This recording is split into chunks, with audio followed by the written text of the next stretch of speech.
Have you ever wondered how evil can take over in a time of peace?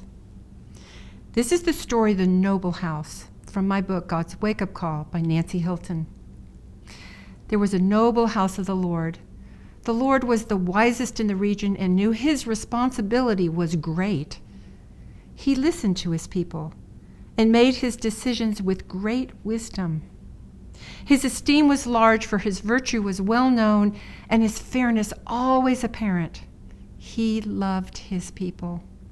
His laws became a way of life. People were happy in their work. His wisdom came from seeking the good in others. His thoughts were of a higher and nobler dimension. His demeanor was somber at times, but mostly he smiled and laughed with those he worked with.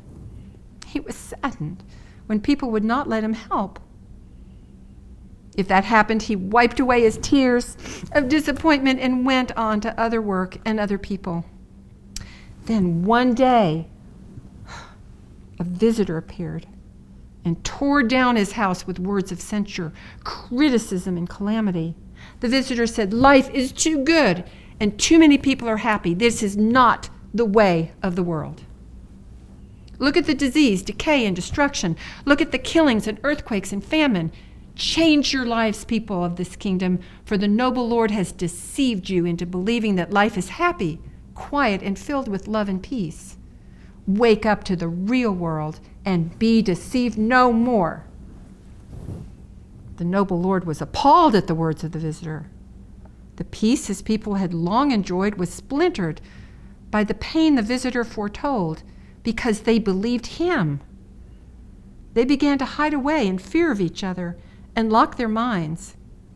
The noble Lord pleaded with them to look again and see the true value of their lives with each other and with him, to remember the way it was just a short while ago.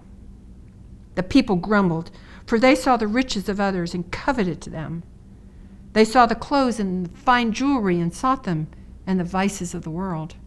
They forgot that they already possessed everything. Now they hoarded and stockpiled. They amassed great fortunes and built walls around their houses and their lives. They forgot to ask the noble Lord to help them find the better answer. They thought they knew it all. Suddenly, everything stopped, and all was quiet. For the people began to shake and shimmer. Their form vanished and reemerged. They could not focus on each other, for they became shapeless and without substance. They became only the clothes and the jewelry. The emptiness became complete, for the clothes contained a human without form or substance. Soon tears started leaking from their eyes. Their hearts began to open, and they began to remember the time of the noble Lord, when wisdom and love were the standard and all lived together in peace. What happened? Where had they lost this former time that was so precious? Many sat together and talked of life remembered, of security, safety, and love. They remembered that sanctuary must come from the Lord God, the noblest house of them all, and by following his standards. Seek and ye shall find. Remember the Lord God again. It is my prayer that these stories will challenge you to think about the different aspects of your life. You can find links to these stories in the description. Now, I'm also a watercolor artist and decided that after my miracle, I needed to include Jesus Christ in my paintings.